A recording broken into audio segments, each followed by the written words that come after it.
welcome to this talk on Tamares, the title of which is Tamares Was Not an Anti-Zionist. The reason we chose this title, the reason we chose this title was because we wanted to make it clear that Beit Kaplan is, this wasn't an anti-Zionist lecture. This was a lecture from a Zionist perspective. I am a Zionist, but it Aaron Samuel Tamares is being used by modern anti-Zionists in a very misleading way. And since I, as his one of the translators, have witnessed this on numerous occasions already, I want to offer a corrective and just speak of this phenomenon more generally. So that was just to explain the title. Now, this lecture is being offered by Beit Kaplan, and I am a board member of Beit Kaplan and the vice chair. And Beit Kaplan unequivocally supports Israel's right to exist and to exist as a Jewish state. We want to state that unequivocally from the beginning. This is meant to be an educational lecture. So I will be giving a talk. I will be offering some slides, and then I will give everyone a chance for to ask questions, for clarifications, and as much as I can elucidate, I shall. So let me without further ado begin. So I'm going to offer the vast majority of this talk is going to be about Tamares himself, but I feel a need to offer an introduction. In 2011, I was approached to translate the last chapters of Tamares' most famous book on the Wars of the Nations. And I was at that time mainly employed as a translator, seeking gig work, and I took on that translation. It seemed to me esoteric and fairly interesting, and was always happy for work then. I will say it right off the bat, right now, I regret having accepted that job. Because of how this book is used today, and how it has hurt people that I respect, and I will get to that, how it's hurt people personally. And I regret it wasn't worth the piddling money that I earned from it, and was misused in my opinion. But beyond that, this I'm going to speak to this very briefly. I translated about 20% of the book. Another person translated 20% of the book, and Rabbi Everett Gendler, Zichrono Livracha, translated 60% of the book. But academic politics and credit taking really marred this experience even further. And I'm bringing this up because it is part of this discussion, part of the whole of what Tamares became for modern anti-Zionists, because it reflects on the ego of academics and intellectuals, and how then that is brought into the world. I was not given any credit for my translation. You'll have to search for my name in this book. And I pointed it out, and I protested it to no avail. And it is very sad for me. It's not the only time as a translator that I'm not given credit, but it was especially it galled me, especially when that book became more prominent. Okay, so and I'm only bringing this up right now because it is actually pertinent to the points I want to make about Tamares himself, about the person. So let me introduce Tamares. So Tamares, I'm going to bring up, share some text with you. Here, give me a sec.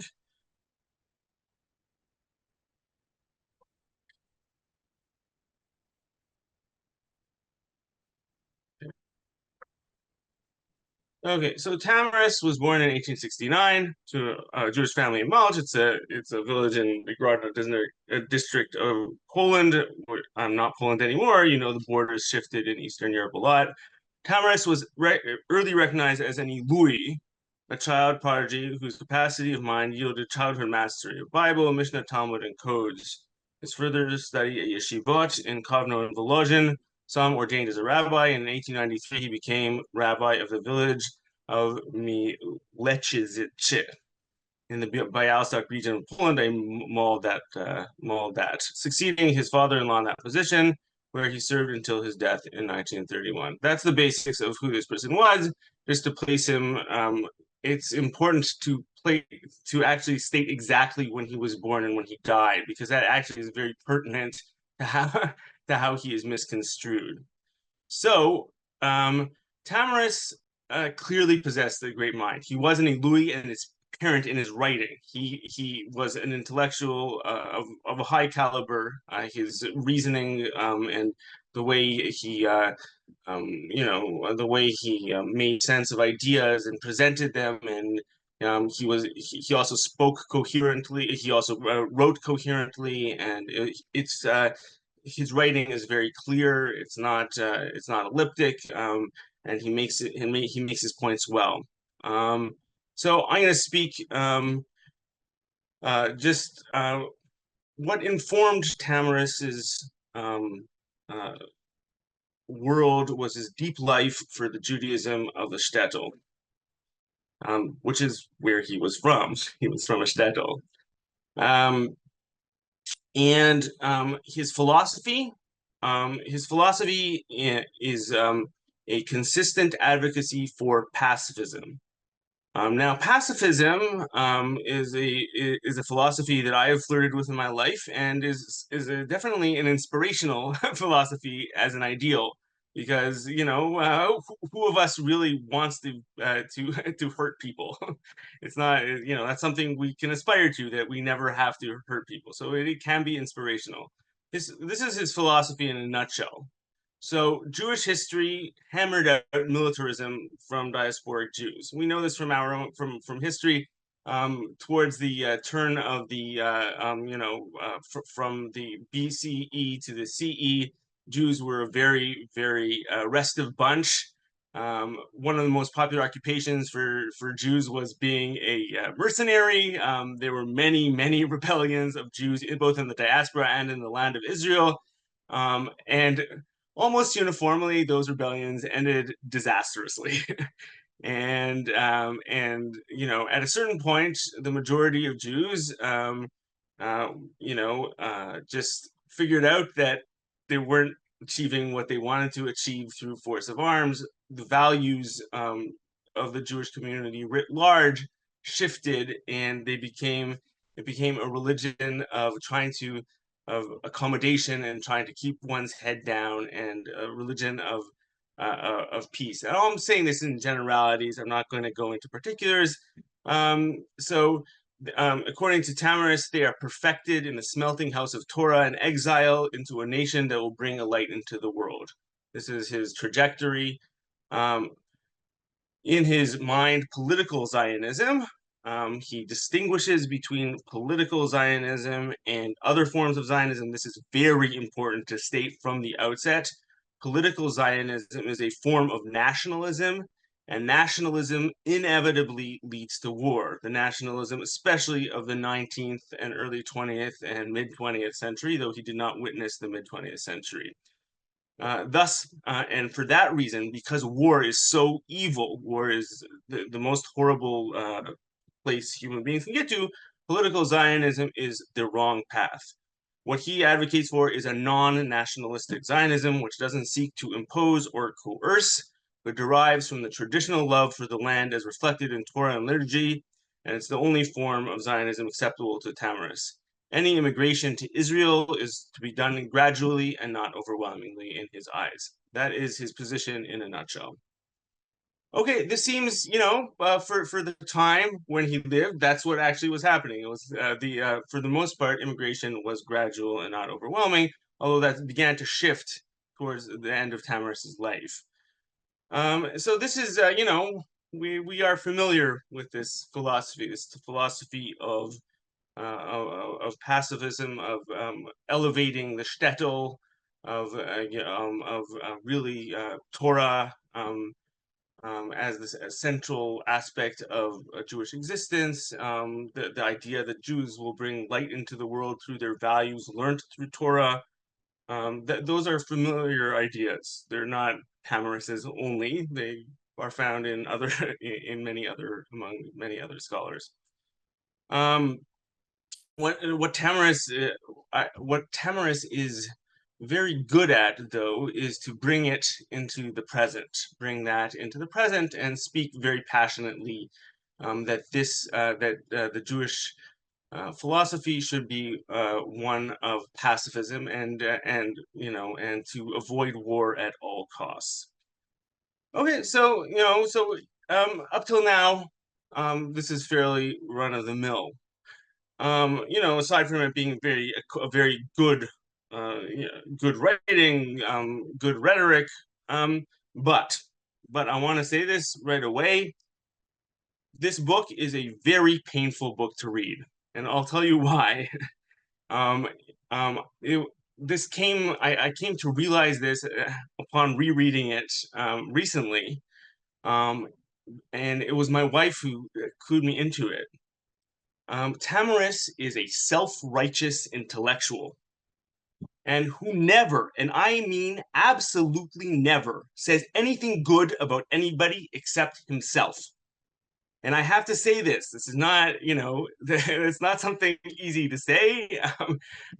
This is one of the reasons that I left the academy myself, because I noticed this this particular strain among my academic colleagues. So, it's very hard to read because everybody is right, everybody's wrong except himself. And he goes and justifies his life choices, even though, on the face of it, they don't look like ones that are anything but self-serving. And so, because, and so that is really, why it's painful for me to see that this is somebody, that people see as a role model, because I don't see this person as a role model. This person is, represents for me one of the reasons I left academia and became a rabbi. So look, just a short, just a short survey of the people he maligns. So of course, non-Jews, goyim, are presented as generally Dumkopfs, soldiers of any sort, even the soldiers that are being are coerced, are horribly stupid and misinformed and misled. At the Zionist congresses, he even, like, to the groups that he ostensibly is part of, he talks about the Orthodox rabbis that were part of these congresses as cowering and silent and just not participatory.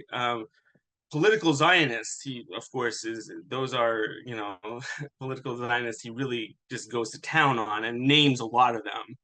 Certainly Herzl, Nordau, Weizmann, I think Ben Gurion as well. Just and he's really says horrible ad hominem things about them. But that's not it. But he goes to town on socialists, who ostensibly, you'd think share some goals, but he actually sees socialists as people who seek to kill the rich and gain power for themselves. Even people who are, which should be his friends, like among the non-Jews, so like Philo-Semites. He talks about people. He talks about Philo-Semites and contacts between Jews and non-Jews are ultimately seeking to assimilate Jews, meaning are not like they come from unkosher motives. Um, so so this is you can see this throughout his work. This is in his autobiography. This is in his sermons. This is in his book. This is all over, and it's really, I'm I'm not have not been immune throughout my life to have rhetoric and argument as a blood sport. That's how I was taught at Hebrew University, where I was trained as an academic. But it's a culture that I cannot, I just cannot be part of. It's this this horribleness towards everyone except for except for himself. Um, and then you can see that his writing, his own words, do not go through editing of anyone else. He's writing them on his own. And that's because he's a little bit, not a little bit, a great deal oblivious. So, for example, he critiques Kant, not by name, but he talks about Kant. There's that famous Kant says, there's this famous hypothetical circumstance where you go, a murderer is going to house by house searching for his victim, and comes to the door and asks, is he there, and whether you're allowed to lie. And of course, if lying is bad and categorically bad, of course you have to tell the truth. And so Tamares confronts Kantians with that. But on the other hand, he's blind to the one of the central problems with pacifism, and this is a deep blindness, and not it's something that I would be prone to forgive other pacifists, but not Tamares himself. Tamares says. Tavares just advocates for it in a very, pragmatic political way, and so needs to face some, the main critique of pacifism, and that is what happens when somebody comes to kill you. Are you supposed to put your neck, give him your neck to cut off? Meaning haba lehorgecha hashkem lehorgo is a Jewish principle. Are you, and so you can, he never addresses that, and that's for me fairly remarkable. Now, up to this point in Jewish history, there hasn't been a systematic attempt to eliminate all Jews on the face of the planet. That comes later in the middle of the 20th century, so he doesn't have to confront this in a horrible way. But there's definitely the horrible the horrible history of crusades and pogroms. That is something that's very present in his life. And so it's his inability to confront that, speaks to his work not having undergone any outside critique of any sort, which is not good in intellectual as an intellectual back and forth. He's also, I'll give you an example from his own life. He was a person that was born in a village by a forest. He liked to do, he was somebody attracted very much to the natural world. And then he was invited to be the rabbi of Odessa, which is a very big city, very important, in recognition of his great skills as a rabbi and as an intellectual, and he refused to do so, and he maligns everybody from the people on the train ride to the people in Odessa on the way, to justify his decision. This is somebody who seeks to be, present himself as somebody serving the Jewish people, but rather he retreats to his village and justifies his retreat to the village by saying, "I'm doing it because I want to." Focus on inner life. That's what's important in the inner life of the individual. Now, that's all good and well, but it's his moral justifications are somewhat self-serving in this case. So also, just a note, and I never blame anybody for this, but Tamares wrote under a pen name. he did not write. He did frequently did not write under his own name, and that was because he was scared of what would happen. And I think justifiably so, because he really names a lot of influential people who he's a minor person, he's a minor intellectual, but it's not that that he couldn't have gotten into a lot of trouble. He could have. It's not we're not in a this is he doesn't have tenure or anything. But he does write under a pen name. Um, okay, so this is a little bit about Tamares himself. An intellectual of the first caliber, in my opinion, but really, his work is deeply flawed by his own, but by who he is as a person, which is reflected in his writing. And that this is why it astonishes me, at least at the outset, it astonished me why his work is being valorized by modern anti-Zionists. It really, it's disturbing to me, and I think I understand why now, and I'm going to get to that very soon. But it's really, it's just a little, it's just a little much. Okay, so just a little. I'm gonna read to you a little bit of his writing, because even in translation it is nice writing. Here we have so in the praise of the Pinteling, like just the life in the shtetl. One wintry evening, seated at a table in a corner of the academy of a small Lithuanian town, there in the semi-darkness, held at bay only by a light of a small candle, are to be found Abraham the merchant and Joseph the baker. Before them on the table are two open Gemaras. Yet it appears that they are not studying them, but rather are talking softly one with the other.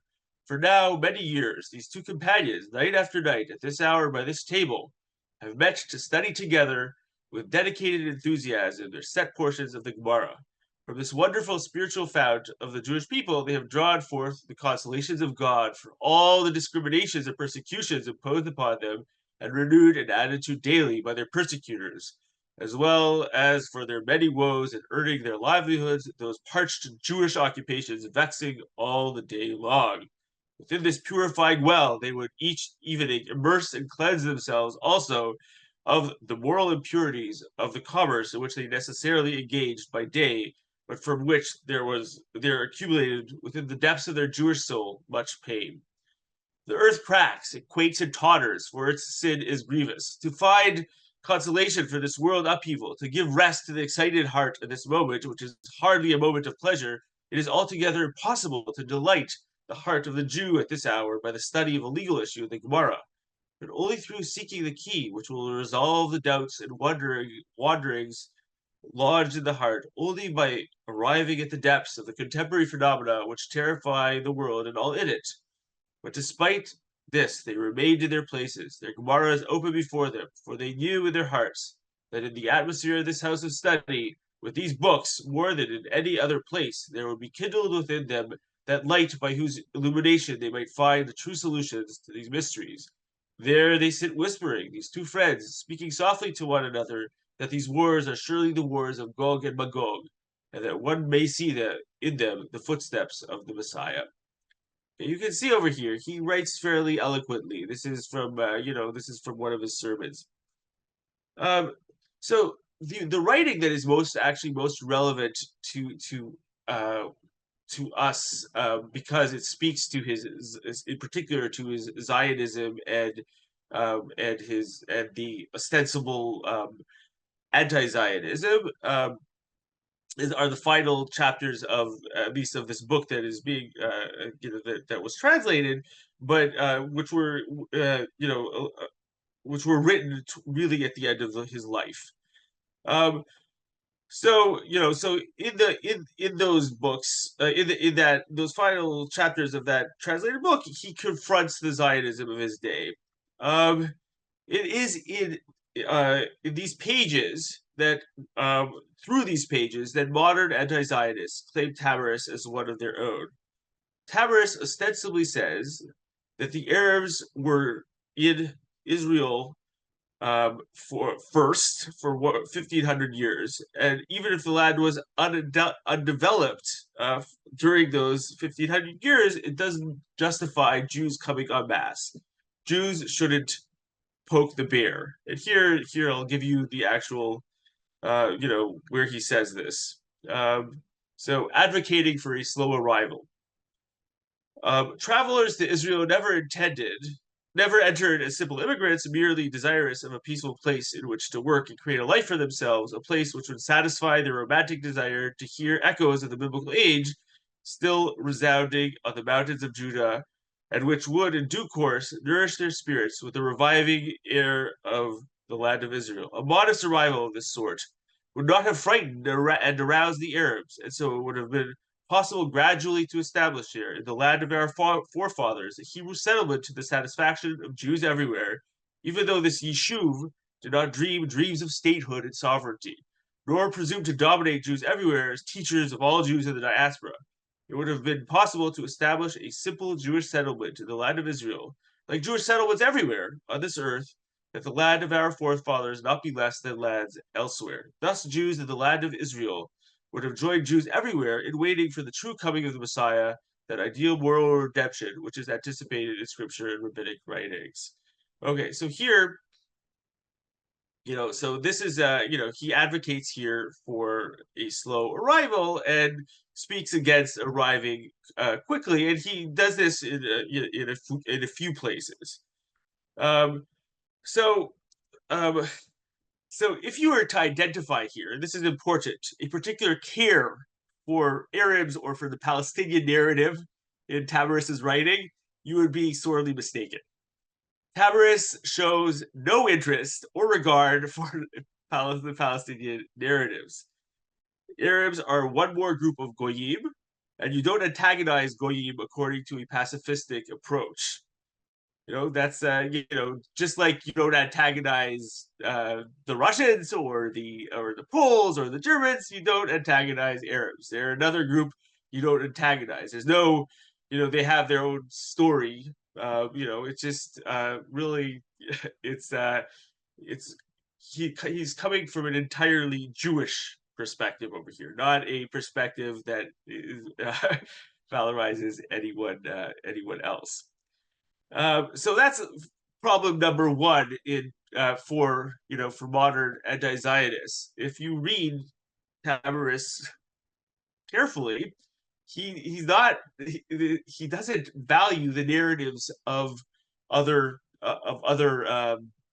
peoples. He doesn't come from that place. He comes from a very, very Jewish, specifically Jewish place. Okay. So here,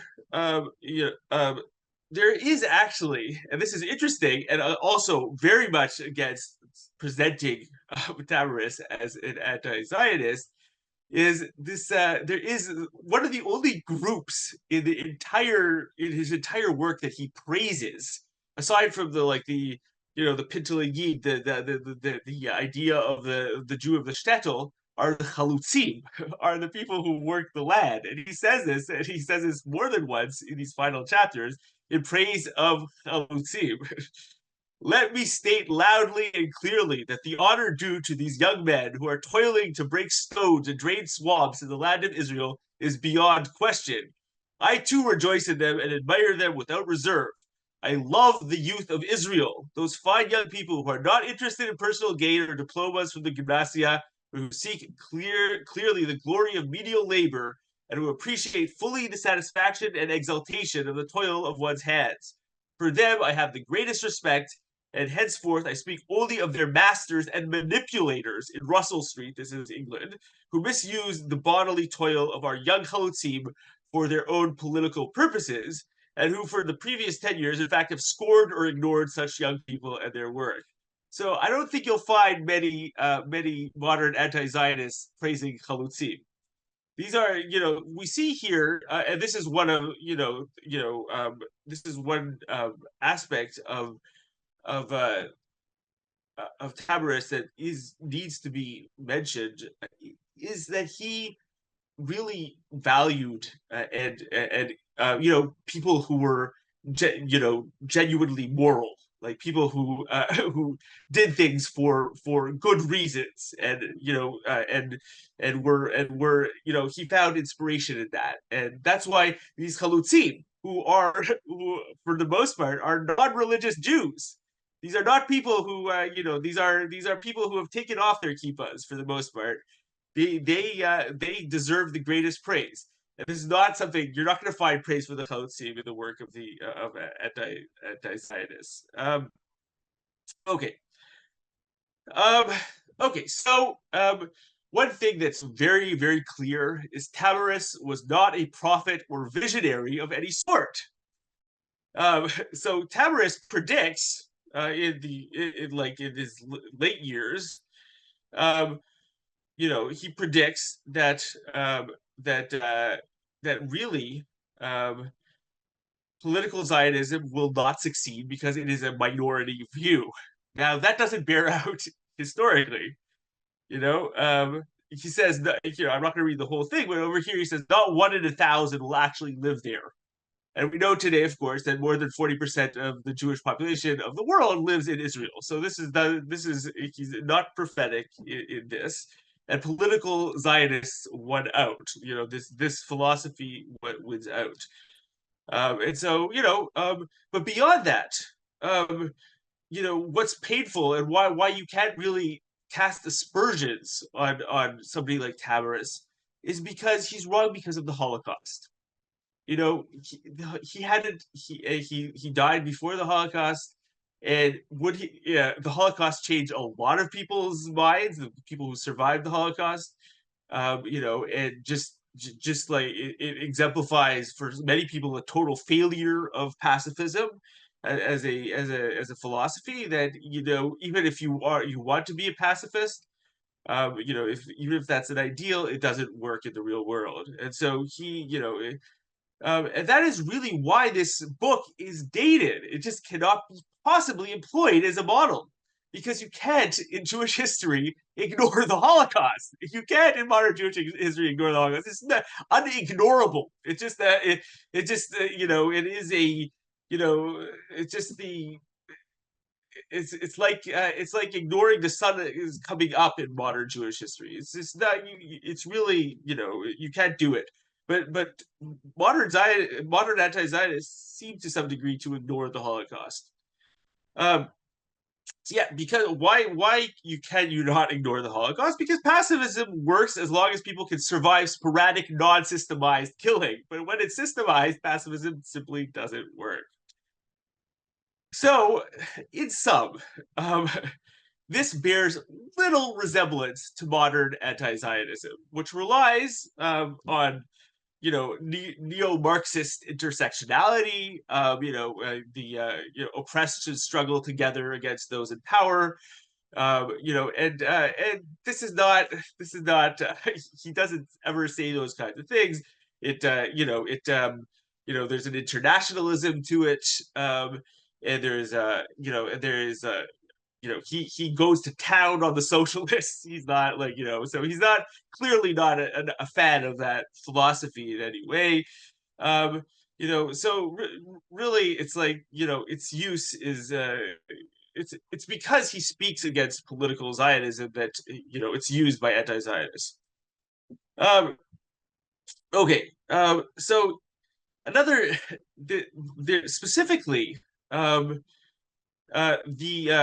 I remember, when Talia and Stephen told us and told the world in their op-ed about some of their experiences at RRC. They got there were horrible pejoratives hurled at them, and one thing that was said to them was Zionism is anti-Semitism. And that is something that I can just not wrap myself around at all. I cannot comprehend. How can Zionism be anti-Semitism when 40% of Jews live in Israel? More than 40% of Jews, almost half, right? You cannot. that cannot be. It's just there's so many millions of Zionist Jews. How could that, it's just X and minus X in my sense. But I finally understood it. It's lifted from Tamares. They're lifting these claims from Tamares, ignoring the historical reality that Tamares was coming from, ignoring the fact that Tamares was writing more than 100 years ago in general, some of his writings later, and that Tamares did not experience the Holocaust, did not experience any history. And so it's such a lazy intellectual claim. It's a claim that lacks any coherence. There might have been some logic to that claim in the day of Tamares, when a small minority of world Jewry lived in Israel, but it lacks any coherence today. Much closer to the truth today is that many anti-Zionists, and I include Jews over here, you could make a good claim that they are anti-Semites, and I really don't say that lightly at all.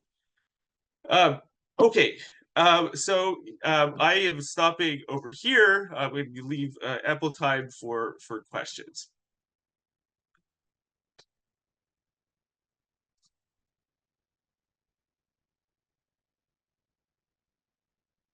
We are a small group, so please feel free to unmute yourself.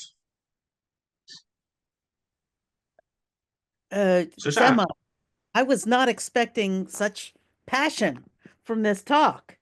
I thought this was going to be another dry academic talk, but you look like you're ready to burn something down. I'm telling you, Shoshana, when Larry pointed it out, I was like, Ashamnu, Bagadnu, Gazalnu. I don't know if this book would have come into existence without me, and now it's being used. I do feel passionate about it. This is one of my intellectual projects that I deeply regret. Because it's misused in this way. And that's reminding me of something else, and it's not coming to mind. Somebody who wishes to disavow, Larry, help me, you know everything, who wishes to disavow a project or something of which they've been a part and now distance themselves. Larry, what am I thinking of? You're muted, Larry. Muted. I fear you overestimate my instant recall. I think there is a kind of bon mot that was used by, now I got to remember who it is, who actually says, had I known the use to which my work would have been put, I would have disallowed any possibility of it coming into existence.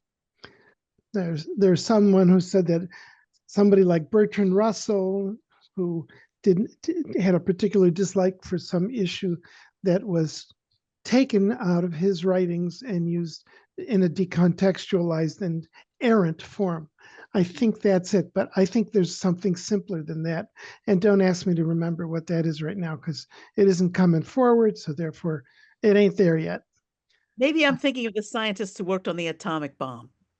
Oh, you're gonna find multiple examples of that among Szilard and Oppenheimer and that circle.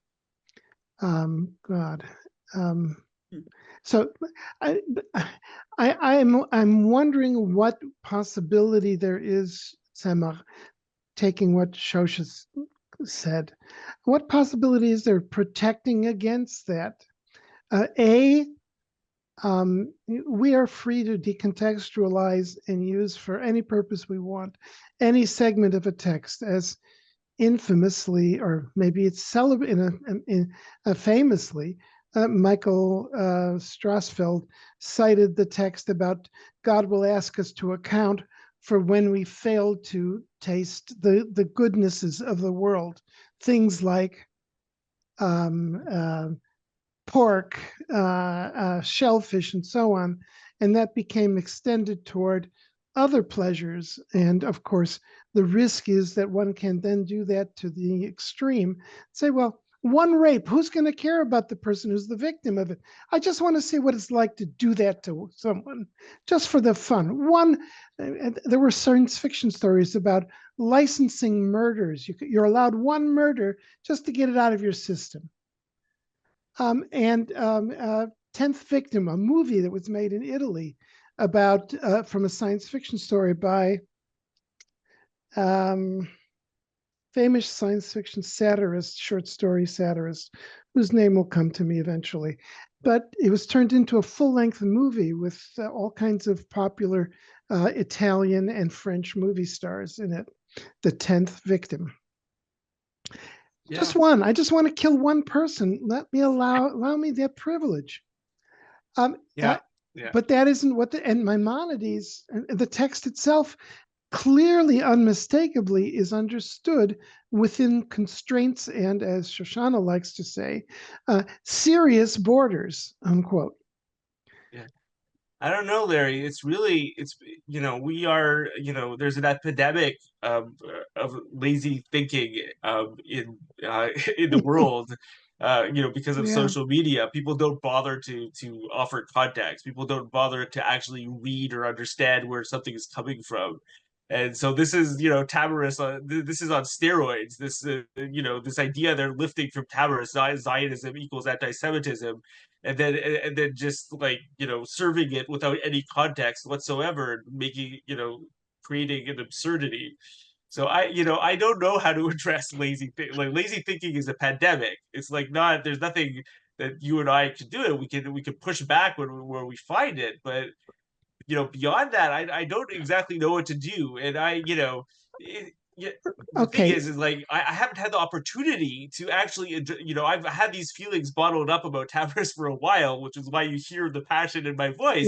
Because of this personal history of mine with it, with the way it was, the way I was not given any credit on the, in the work, and just the way, which is reflective to me about the intellectual world which Tamares was part of. Why certain intellectuals saw him as a role model was because they saw themselves, and part of what they saw was this self-righteousness and self-absorption.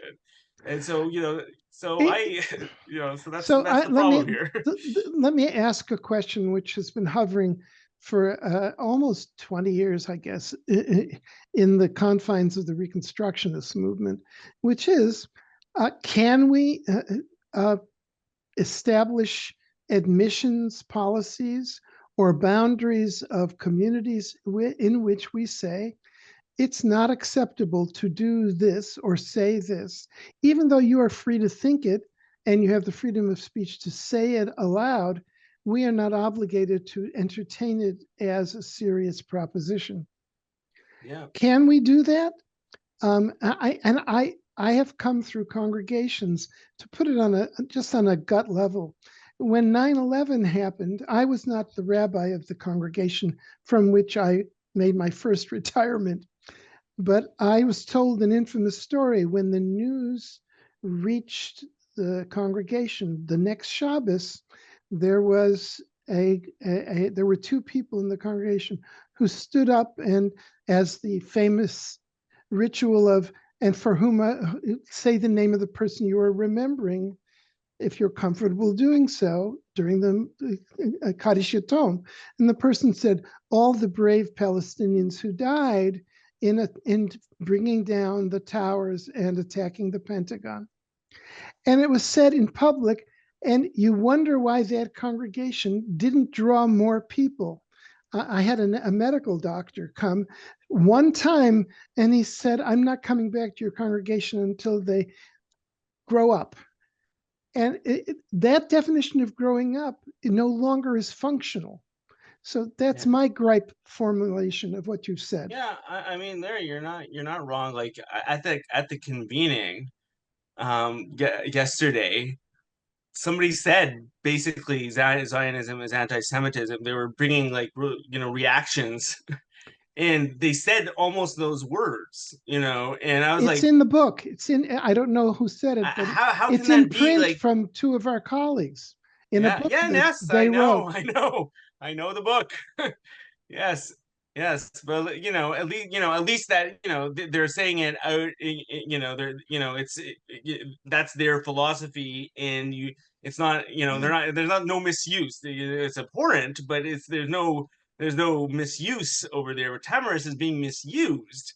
He's like he was an idealist, and then just like you, I'm not a particularly big fan these days of the uncompromising man Ralph Nader, or he espoused some very wonderful ideas, but those ideas hit the world as we know it, the pragmatic how you interact with the world, that some of them fail, and so at least this guy was an idealist. He was a good guy. I would have sat with him. So I being an academic and a rabbi, I've encountered people who are self-righteous. It's not as faults go, never. So That's not, there were faults in this world. He would have never harmed me. I would have been scared of him. So I don't want to monopolize your time because other people haven't spoken. What remedy can anyone who produces any work provide to the excerpting, decontextualizing, and hijacking of an idea like evolution, religious, a religious evolution? Larry, there is no remedy. You're asking the fundamental question of eisegesis versus exegesis, right? Yes. So yeah. Exegesis is, as graduates of RRC, as students of Kaplan and Reconstructionism and Historic Judaism, most of us are bought into the idea that we go to a text to learn what the text tells us that isn't our own idea, right? Exegesis, and come away with something new, as opposed to eisegesis, where we go to the text with our conclusion already set and look for a validation of our conclusion. I was brought to task as an entry-level sort of barrier to entry with an African-American pastor once, who asked me up front at the opening of our conversation and our first meeting did I believe in exegesis versus eisegesis, because he was asking about, was I a white guy who used scripture to justify enslaving people, right? The use of scripture for nefarious means is as old as scripture, right? The entirety of Christianity is based on using our texts differently than we intended to them. The entirety of Islam starts with a similar reuse of text. One could say that that Judaism starts with a reuse of Hammurabi's code to come up with something that Hammurabi never intended. Right? This is the way text is used. We are particularly sensitive to it as Jews for a lot of historical reasons. But well, okay. If you're laying that out, I'm going to question whether the enterprise of defining Judaism or trying to fit it into a redefinition as an evolving religious civilization, whether that even makes sense, especially now when I can think of 20 groups who are functioning without the benefit of at the slightest hint of understanding of what the word evolutionary means nowadays, which I had written a response to yesterday, not having attended, but based on what I was hearing from people. And then reading Jonathan Kligler's comments, I really found myself, I thought, messiness doesn't do a thing for me as a definition of what we face. Yeah, the Holocaust was messy. Come on, but you got to get over it. And the rape and murder of your mother and father, that's messiness. You're right. So what else can we do about it? Let's move on. By the time you run out of saying messiness, and Jonathan has every right to revere his mother's strategy for coping with unspeakable things in life. But I don't for a moment believe you can do that successfully without a systematic theology or a systematic philosophy to cope with the carry moments. This word that the rabbis use to deal with the fact that they weren't buying their own God's got the whole world in God's hands, and it's all omniscience and omnipotence from the beginning. They saw stuff happen too, just like us. So, what do you do then? How do you build a community that's safe enough to endure its internal pressures as well as the assault of the environment against us, which is including other people? Yeah, I mean, just to speak to the exegesis and eisegesis example, Jonathan, which is I speak of that a lot myself. And just in the way we try to publish this lecture, people thought, even though it was fairly clear in our statements that this was a lecture about this particular individual, that we were actually advocating for anti-Zionism. Yeah. And it was just like based on a very cursory short reading, of like a few, key words in the pamphlet. And it was like, why does this keep on happening? And that's why finally, like, we, landed on, the title, Tamares was not an anti-Zionist as the title. That just, we have to make it clear up front, because otherwise people are just misconstruing, because we're used to that culture of lazy thinking, and you're reading your own perceptions into it. So yeah, it's just, I don't know, the only way you combat it is say it again and as clearly as possible a lot of times, and hope that somebody's listening. That's my hope. But and don't accept lazy thinking. Never accept lazy thinking, and confront lazy thinking when you see it. It's that's, I find that the biggest sin in my eyes of all these campus protesters, recently, is lazy thinking, just not thinking beyond their, just sloganism, just like reciting things that they did not know about or have any context for.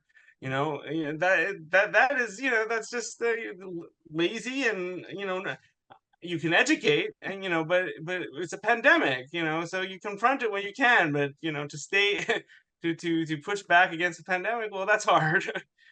Okay, anyone else who would like to ask a question? Anybody who participated? Talia, Phyllis, Gary, Yaakov? Yeah, I quick comment. I think this is important work, and I think an article have you written an article about this? Not yet, but I I may, think because that I'm would be really offended by wonderful. this. Yeah. Certainly something we would put up on our Beit Kaplan website, but it might find a place somewhere else where it would get more currency. The problem that we were just speaking about, whether it's exegesis and eisegesis or lazy thinking or whatever, is something that I've been really thinking about, using different words, of course, from a psychological perspective. Because idealists, whether they're anti-Zionists, Zionists, religious fanatics, or staunch secularists, tend to think in ideal terms that ignore context. And people love dichotomies. There's a whole psychological theory of language that talks about the dichotomies, the way that people frame things. And people tend to go for the simplest frame possible. But life isn't like that. So working with people and helping them understand the way that they frame things is a big part of the kind of psychology that I do. And I haven't really dug into it yet, but I've been writing down some ideas about how psychology might approach some of these kinds of problems that we have in modern discourse. I had gotten very excited about the whole DEI movement until I started really digging into it and said, oh my God, there's like these false dichotomies, false equivalencies. It was just crazy. And as much as I think of myself as an anti-Zionist, I'm not quite ready to endorse that whole anti-Zionist movement, the sort of really way left philosophy that's spawned this anti-Zionism at this point. But I want to make sure that I have the right tools to do it in an effective way. And right now I'm not there. So that's about as far as I've gone. But this is important work, what you found and how you express it, I think would be a great example of how this works. It'd be very educational. Yeah. I'll write it up. I'll write it up in the next month or two, certainly. Yeah. Um, Thank you. yeah, Thank absolutely. you. Interesting presentation. Thank you a lot. Absolutely, my pleasure. Anybody else would like to say anything? Okay, well, thank you very much for joining me. As you can see, this is something that I feel quite strongly about. I'm a person who feels strongly about ideas in general, that's those are my proclivities.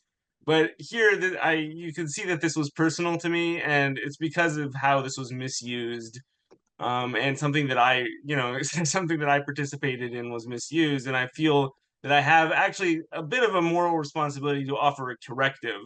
And so this is me starting to offer the corrective. As you said, Yaakov will probably be offering more of a corrective in writing at some point. And because I've offered to speak about this again. This is my first presentation on Tamares ever. And I anticipate that I might do this again. On another occasion. As we get reactions and as we get more questions about this. So thank you very much. We're, since this was designed to be an hour, we're right at an hour, and I was very happy to see you. And hopefully we at least on this topic we can at least push back at the tide of lazy thinking that exists around this. So Toda rabah, everyone. Toda rabah. Thank you so much. Absolutely. Toda, toda. Yasher koach. Truly, Tzemach, thank you for this presentation. Yeah, Thank my you. pleasure.